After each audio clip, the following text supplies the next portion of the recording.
আমার যাওয়ার সাথে সাথে উনি বলছেন যে আমি আপনাকে ক্যামেরায় দেখে আজকে বাস্তবে দেখলাম, আমার ভালো লাগছিল। উনি অনেক আগে থেকেই আমার কন্টেন্টগুলো দেখেন এবং ওনার ভালো লাগে। মাননীয় প্রধানমন্ত্রী ডেকে বললেন যে তাহলে আমার জন্য আপনি কি করবেন। উনি বলছিলেন যে আমাকে একটা সাজেশন দেন। মাননীয় প্রধানমন্ত্রী আমাকে ডাকলেন এবং বললেন যে আপনার জন্য আমার ছোট্ট একটা অনুরোধ। দুইটা জিনিস চেয়েছি। প্রধানমন্ত্রী বলল যে রাষ্ট্রের জন্য আপনার কোনো পরামর্শ আছে কিনা। উনি ওই জায়গাটাতে বসেই ওনার দায়িত্বরত ব্যক্তিদেরকে ডাকলেন, তাদেরকে দিয়ে ফোন করালেন, বললেন যে আপনি এখানে বসে থাকেন, আমি এখনই সমাধান করছি। আপনি প্রধানমন্ত্রী তারেক রহমানের সাথে সাক্ষাৎ করেছেন এখন থেকে সর্বোচ্চ 7 থেকে 10 মিনিট আগে, কি কথা হলো? আসলে উনি তো প্রধানমন্ত্রী, রাষ্ট্রের প্রত্যেকটা নাগরিকেরই প্রধানমন্ত্রী। যে আওয়ামী লীগ করে তারও প্রধানমন্ত্রী, যে বিএনপি করে তারও প্রধানমন্ত্রী, যে জামাত ইসলামী করে তারও প্রধানমন্ত্রী। রাষ্ট্রের নাগরিক হিসাবে উনি আমাকে ডেকেছিলেন। নাগরিক হিসাবে আমার কর্তব্য হচ্ছে রাষ্ট্রের যে প্রধান রাষ্ট্রনায়ক তার সাথে দেখা করা। উনি বলেছিলেন, ডেকেছিলেন, এজন্য গিয়েছিলাম।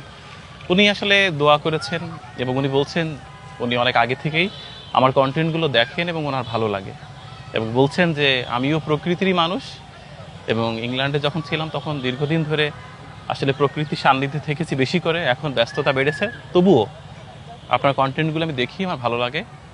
আপনি গ্রামকে দেখান, গ্রামের মানুষকে দেখান, মাঠঘাটকে দেখান, আমার ভালো লাগে। এই যে ওনার কাছ থেকে এই প্রশংসা পাওয়াটা, এটি আমার জন্য ভাগ্যের ব্যাপার। কারণ আমি ক্ষুদ্র কন্টেন্ট ক্রিয়েটর, আমি বড় কন্টেন্ট ক্রিয়েটর নই। সেই জায়গা থেকে আমিও শিখছি এবং উনি দারুণভাবে গ্রহণ করেছেন। হাস্যোজ্জ্বল মানুষ, রাজনৈতিক কোনো পরিচয় নয়। উনি রাষ্ট্রপ্রধান হিসাবে আমাকে ডেকেছেন, আর রাষ্ট্রের মামুলি নাগরিক হিসাবে আমার দায়িত্ব হচ্ছে তার ইজ্জতের বরখেলাপ না করা। এ কারণে আমি গিয়েছি।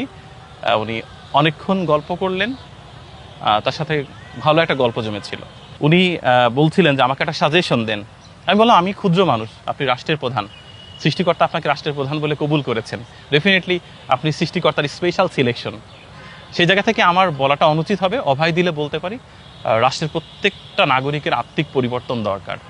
তারা যেন রাষ্ট্রকেও ভালোবাসতে পারে, যেন একটা মানুষ বিপদে পড়লে সবাই সেলফি ছবি না তুলে তার সাহায্যার্থে এগিয়ে যায়।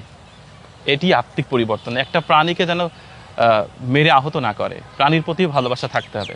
ছোট বাচ্চা লিচু চুরি করেছে, তাকে বেধড়ক পিটিয়েছে, এই সংবাদ শুনতে চায় না আমরা। তাকে ভালোবাসা দিয়ে তাকে গাছে তুলে বলতে হবে যে এই গাছ থেকে লিচু পারো, আমার জন্য পারো, তোমার জন্য পারো। কতগুলো লিচু খাওয়া যায়? একটা ছোট বাচ্চা 8টা 10টা লিচু খেতে পারে, তার বেশি খেতে পারে না। তাকে তার জন্য পেটাবেন? একটা বাবা তার স্ত্রীকে কাঁধে নিচ্ছে, আবার মৃত সন্তানকে নিচ্ছে, আরেক সন্তানকে হাত ধরে নিয়ে যাচ্ছে প্ল্যাটফর্মে, এত মানুষ। এটা